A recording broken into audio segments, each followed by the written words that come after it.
Өглөө, өдөр, орой минь. Өмнөх бичлэгийн санал асуулга дээр бараг 99% нь зүгээрээ гэсэн ч баггүй хүмүүс димээл гэсэн байлээ. Тиймээс та эддээ бүгдэнд нь өөр нэгэн гоё нэр бодож олсон. Тоорогоо бол мэдэн штэ те. Японоор бар гэсэн үг. Тиймээс яг энэ мөчөөс эхлэн та нар бүгдээрээ бамбар шүү. За тэгэхээр цоошин нэр эхэлцгээе.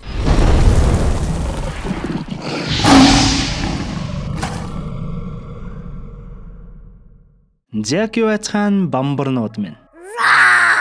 Гиснээс тоороо 1к сабтай болчлоо гэж баярлаад байсан чинь тэрний араас 2-3 хоногийн дотор бүр 10к хүрсэн штэ. Лайк саба дарж байгаа бүх хүмүүстээ маш их баярлалаа. Өмнөх киногоор Япон кино ярьсан бол энэ удаад бидний маш сайн мэдэх багада харанхуй өрөөнд нэг нэгэндээ харсан мэтэл зохио ярьдаг байсан улаан дүүбэлний тухай нэгэн зөвөн кино ярина. Энэ удаагийн киног ивэс 2005 онд нээлттэй ээж байсан өмнөд Солонгос улсын The Red Shoes. Уг кинонд бүр Дайн улсын зохиолч бол Ханс Кристиан Андерсны 1845 онд бичигдэж байсан ижил нэрт үлгэр дээр сэтвэлэн зохиогдсон ба хэдүүлэнгийнх нь мэдэх улаан дүүбэлнээс нэлээд өөр зохиолтой юм байлээ. За тэгэхээр шууд кинонда орцгоё.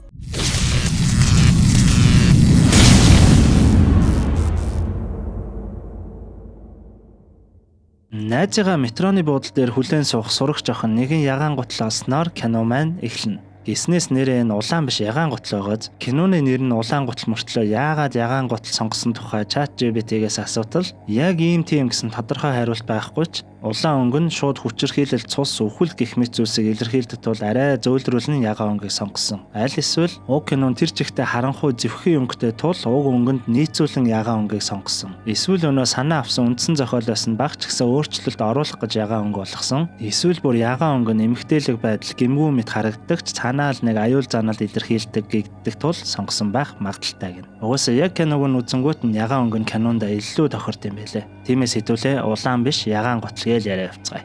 За цааш нь үргэлжлүүлье. Өнөө сурагч олсон гутлаа өмсчихсэн зогсох ба гинтэл нэг найз нь ирсэн учиргүй би төрүүлж харсан миний гуталчтай гэж улангасан дайрч гарнаа. Нэлээд алалтж байгаад өнөө гутлыг аваад найзыгаа үлдээгээл шууд яваад өгнө. Хүчээр булааж авсан гутлаа өмсөн их л баяртай инээж явах ба гинтэл нэг хачин юм сонсогдож эхэлснээр нэгэн сүнс гарч ирээд хөлн тас.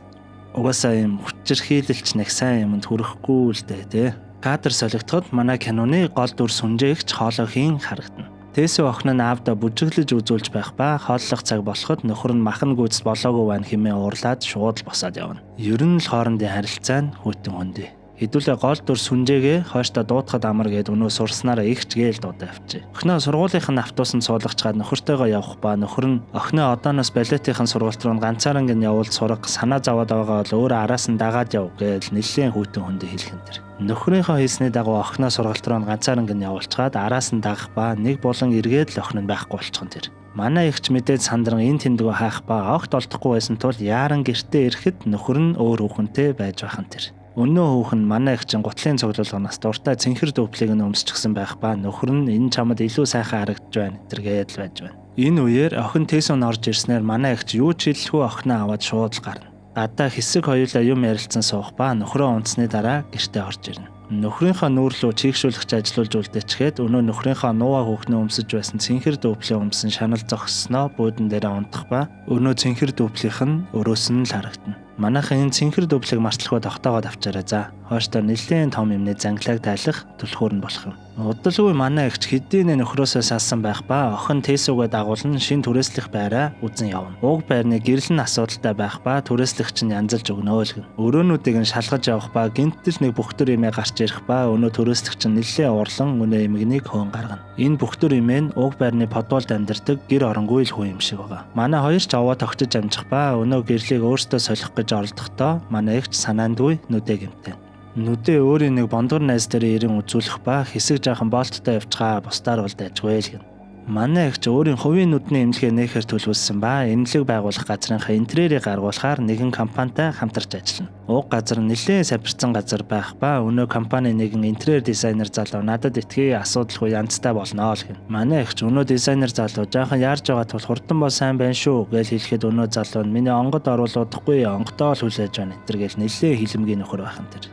Сонин залуу вэ хэмээн бодон гэртээ харахаар метронд ороход киноны эхэнд гардаг өнөө ягаан гутал байхан тэр. Их л гоё гутал харагдсан тул манай ихч мэдээж аваад гэртээ харах ба өмсөж үзэхэд өөрт нь их л таалагдана. Кадр солигдож Японы дарангуйллын үе харагдах ба авьяаслаг үтсгэлэнд бүжигчин Япон бүсгүй Кейко уг гутлыг өмсөн бүжиглэх ба Оки гэх нэг бүсгүй нэлээд атаархсан шинжтэй л харцагсан. Буцаад одоо үед шилжихэд охин Тэсүн шууд ямар гоё гутал вэ? Би өмсөж үзье гээл дайрахад манай агч болохгүй. Эн чин том хүний гутал чи хөлөө гэмтэн гээл шууд хүлхээд хаяна. Маргааш нь нэмлэхийн байран дээр очиход зурх ажил нь эхэлчихсэн байх ба манай агчид овоол таалагдж байгаа харагдана.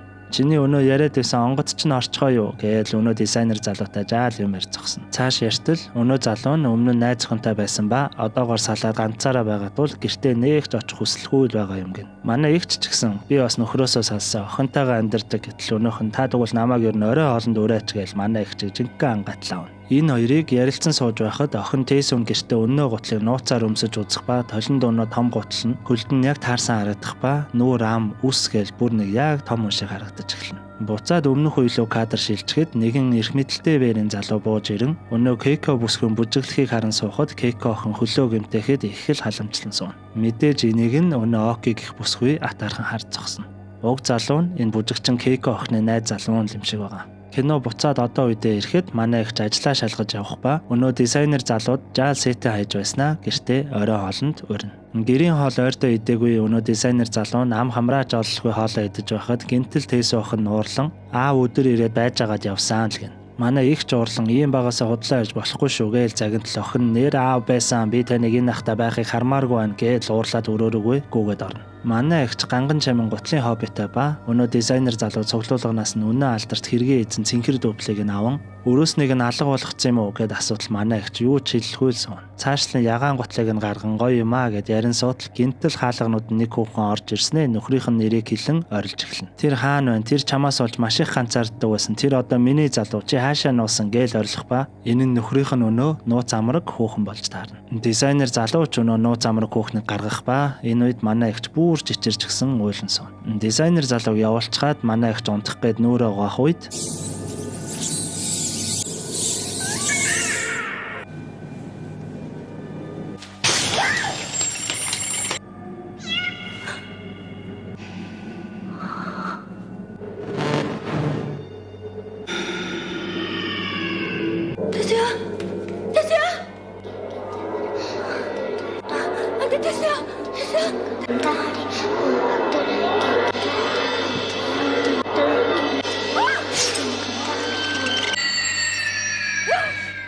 хэмээн цочин сэрээд охиноо очиж шалгах ба охин нь өнөө ягаан гутлыг орондоороо нуусан байхан тэр. Өглөө нь болоход охин нь тэр таны гутал биш штэ гэж ээжтэйгээ тас хэрэлдэн ээжигээ өрөөрөө оруулахгүй хориглон зогсно. Охин нь балетынхаа хичээлдээ явах оронд манай ихч мэдээж өнөө ягаан гутлаа өрөөнөөс нь гарган өмсөд нүүр амаа дарвайтал нь будаад дизайнер залуутай болцохоор явна. Дизайнер залуу манай ихчээ гэртээ авчирхад нэгэн агуулах маягийн газар байх ба хан дээр нэгэн том зураг байхан тэр. Манай ихч гайхаа асуудал уг зураг нь өнөө салсан найз охиныгоо олж урсан гин. Ийхүү энэ хоёрыг хамтдаа шөнийг өнгөрүүлж байхад охин нь нэг л эвгүй харанхуйд нүүрээ бодон суух ба манай ихчээ гэртээ дөнгөж ирэхэд лифтнээс өнөө бүхтэр имээ бууж ирснээ ягаан гутлыг харан сүн сарсан юм шиг л айн сандран хурдан алхан явна.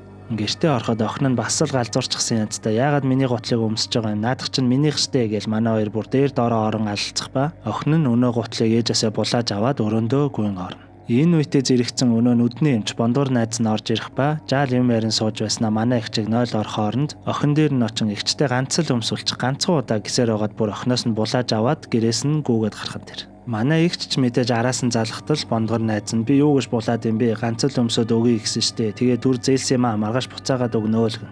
Тэгснэ энэ гутлыг өмссөн чинь бүр залуухан болсон юм шиг санагдчихэ надад бүр бүжгэлж байгаа юм шиг л мэдрэгдэж байна хэмээн уцаар ярин явтал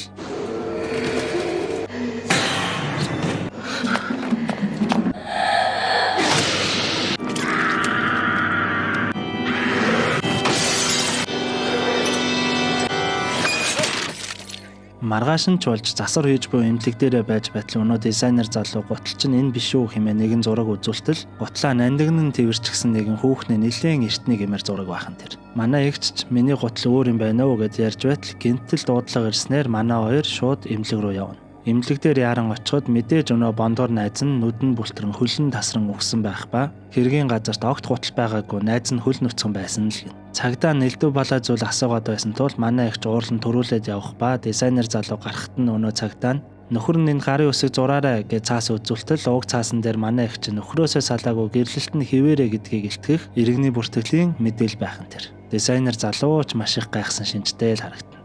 Манай эгч дөнгөж гэртээ ирэхэд найзынхан сүнс нь ганц нэг харагдах ба охин нь бас л өнөө гутлыг барьчихсан зогсож байх нь тэр. Манай эгч мэдээд сандран авах гэтэл охин минийхчтэй би гутлгүй тэгээд яаж бүжиглэх юм бэ гэж сонин зүйл ярьж эхэлнэ. Ер нь л энэ гутланд нэг учир байна гэд хардаж эхэлсэн манай эгч охиноосоо өнөө гутлыг булааж аван хогийн цэг дээр хаях ба өнөө бүхтгэр эмээ уг гутал руу их л сонин янзтай харж зогсно. Гайтай гутлыг дөнгөж хайчаад гэрлүүгөө орох үед өнөө киноны ихэнд үхдэг сурагч охин таарах ба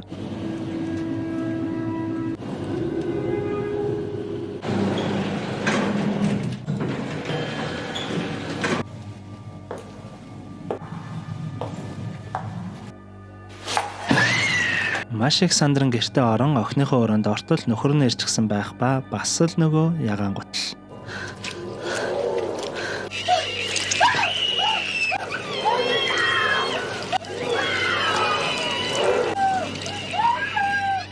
Ийхүү гинтэл манай хоёр имлэг цэрэх ба манай эгч өнөө гутлыг тас тэрэн хөвцсөн байхан тэр. Нилээн айж зочиод охин дээрээ очих үед өнөө дизайнер залуу ирсэн байх ба имлэгийн тагтан дээр гарахад дизайнер залуу чи наад гутлаа имлэгт ирэх хүртэл тас атгаад огт тавихгүйсэн штэ гэхэд манай эгч маш их гайхан би тэр гутлыг хаяад байхад л буцаж ирээд байна. Мөн бид хоёр яаж ирсэн юм? Ер нь энэ зургийг чи хаанаас авсан юм гээл өнөө дизайнер залууга хардаж эхэлнэ. Дизайнер залууч тэр чи өөрөө над руу заалгасан штэ. Тэгээд би очисон. Наад зурагч нь хаас яг зарлалын самбар дээр байгаа штэ. Тэрийг хараач гэд харуултал өнөө зураг нь маш том зарлалын самбар дээр байх ба яг энэ үед цусан цас орж эхэлнэ. Маргааш нь ч болж манай хоёр уг зарлалыг хийсэн рекламны агентлаг дээр ирэн нэг хүүхнээс асуудал өнөөх нь мэдэхгүй хэлэхгүй гэдэл нэг л сонин их л ууртай харагдана. Манай дизайнер залуу нэлээд найрж байгаад хэлүүлтэл уг зураг нь айл 60 жилийн өмнөх буюу 1944 оны зураг. Нэг ажилтан зүгээр интернетээс олсон гэх ба уг постыг нээн хартал уг зургийг бүжгийн зохиолч Жун Хасуу гэх хүн бүжигчнийхаа зургийг авсан байх ба тэрээр 31 наснда өнгөрсөн гэх мэдээлэл байв. Дизайнер залууч нэг л юм биш байгааг анзааран дээр үеийн сонингуудаа сайлт хийх ба манай эгчид тухайн үеийн бүжигчид болон бүжгийн залтай холбоотой мэдээлэл бүхий сонингийн хэсэг өгнө. Гинтэл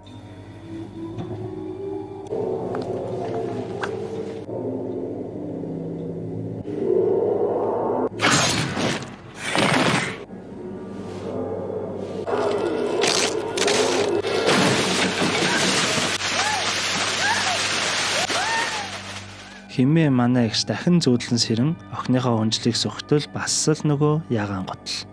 Гутлыг харан шокрон байхдаа дизайнер залуугийн өгсөн нөгөө хуучны сонингийн эсгүүдийг хартал нэгэн хөрмийн зураг байх ба буланд нь нэгэн бүхтэр залуухан хүн байх ба манай эгч подволд нь амьдардаг өнөө бүхтэр эмээг гэж бодно. Өмнө нь өнөө гутлыг өмсөж явахад маш их айгаад байсан. Мөн гутлыг хаяхад хогийн сав руу хараад л зогсоод байсан. Гэх мэт зүйлсээс болж сэжиглэн манай хоёрч шууд өнөө бүхтэр эмээ дээр очин өнөө гутлаа харуулan асуухад эхэндээ маш их айж би юу ч мэдэхгүй гэж байснаа гинтэл маш муухай энеж ийм сайхан гутлыг шууд асуухгүй өмсөх хэрэггүй л байсан юм да. Энтергээ сонин зүйл ярьж хэлснээр хэдүүлээ ер нь юу болсон тухай олж мэднэ. Уг Кейко охин нь Японы том удирдагчийн охин байсан ба маш чадварлаг бүжигчин байж. Өнөө ягаан гутлыг өөрийн дурлалт залуугаасаа бэлэг болгон авсан ба уг залууд нь өнөө Оки гэх хүүхэн мөн хайртай байж. Тийм л учраас Кейког маш их үзэн яддаг ба өнөө бүхтэр эмээ залуухан байхдаа Оки гэх хүүхний туслах нь байсан байдаг. Нэгэн өдөр бүр Оки Кейкогийн дурлалт залуутай нь барилдаж байхад Кейко ирж харснаа сандран хойш гიშгтээ унах нь тэр. Үүнийг нь мэдсэн залууч гимшин гүйж очин Кейкод анхаарал хандуулах ба үүнд нь уурссан Оки нэгэн төмөр зүйлээр залууг зохин холдуулснаа Кейког шууд л алах нь тэр. Мөн энэ үед нь Кейко бүсгүй жирэмсэн байсан байдаг. Хийсэн зүйлсээ нуух гэж усан борооноор Кейко газарт болох ба энэ үед Оки өнөө гутланд бүр донтон Кейкогийн хөлийг хүрзээр тастаж байгаад уг гутлыг авсан байдаг. Мэдээж үүнийг нь өөрийнх нь туслах манай бүхтэр эмээ харж зогсно. Уг явдлаас хойш нэгэн бүжгийн жүжигийн үеэр Оки өнөөх ягаан гутлыг өмсөн бүжиглэх ба өнөө залуутайгаа төгсгөлийн хэсгээ хийх гэтэл гинтэл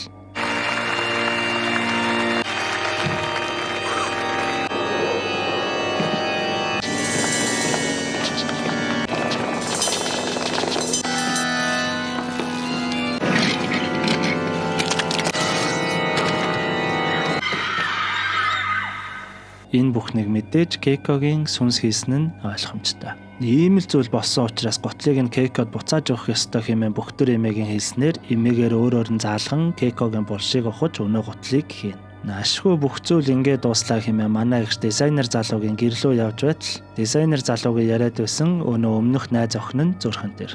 Манай эгч ч мэдээж орон ууралтал дизайнер залуу өөрийг нь хан дээрээ зуран суух ба цэнхэр дөөплийн өрөөсөнг барин суун. Тэгснэ манай эгч рүү энийг охин ч надад өгсөн, аав нь авчирж өгсөн гэсэн. Гэтэл чи өмнө нь охин лугаа аав нь огт ирэх боломжгүй гэд байсан. Мөн өмнө цагдаагаас гарахад чиний бүртгэл дээр салаагүй гэж байсан. Чиний нөхөрч юу нь юу тохиолдсон? Надад үнэнгээ хэлэх юм ээ. Нэлээ маргалттал манай эгч гинтэл тийм ээ үнэн чиний бодож байгаа чинь зөв. Манай нөхөр огт ирэх боломжгүй хэмээн хэлээд гараад явхан тэр. Мэдээж аавынхын сүнс ирэн охиндоо өнөө гутлыг өгсөн байхан тэр. Манай эгч гэртээ орон охин лугаа өнөө өрөөсөн гутлыг үзүүлэн энийг хаанаас авсан? Аав чинь ирэх боломжгүй гэж галзуу шиг орилж гарна. Тэсээ охин ч нэрээ аав надад өгсөн, аав ирчээд явсан штэ гэж ээжтэй хэлнэ. Байдалч бүр эвгүүтэн манай эгч охиндоо маш ширүүн хандах ба охин нь ч аргаа орон гараад зүхтэн. Тэсээ охин зүхтэж метроны буудлын дээр очин ээжээс айн зогсох ба яг метро ирэх үед ашгүй охиноо аварч чадна. Метро зогсоод буцаад хөдлөх үед дотор нэгэн сүнс харагдан гэрэл масалснаар охин нь дахиад лалуу болно. Охиныхоо дуу гарсан зүгт харуул бас л өнөө гутлыг тэрвэрчгсэн явах ба араас нь даган очтол өнөө Кейко бүсгэн сүнс гарч ирснээр манай эгчэд "Окей, би Кейко байна. Чи бүгдийг алсан штэ" хэмээн хэлснээр хэдүүлээ бас л нэгэн чухал зүйлийг ойлгож авна. Манай эгч үнэндээ өнөө шулам шиг хүүхэн болох Окигийн дараа төрөл ба өөрөө ч үүнийгээ сайн мэдэхгүй ба зарим үед өнөө Окигийн сүнс манай эгчийн биеийг дотроос нь удирдах байсан байдаг. Тийм л учраас өнөө бүхтэр эмээ манай эгчийг анхаарал маш их айсан. Тэр ч байтугай нөхрийнхөө агаар жигшүүлэгчэнд унтуулах юм хийж байгаад өнөө цэнхэр гутлынхаа өрөөснөөр нөхрөө алсан. Нөгөө сурагч охиныг ч алсан. Бондор найзыгаа ч мөн алсан. Тэр ч байтугай өнөө дизайнер залуугаа ч мөн дөнгөж сая алсан байхан тэр. Манай эгч хэдий сандран зогтох гэсэн ч Кейкогийн сүнс мэдээж түүнийг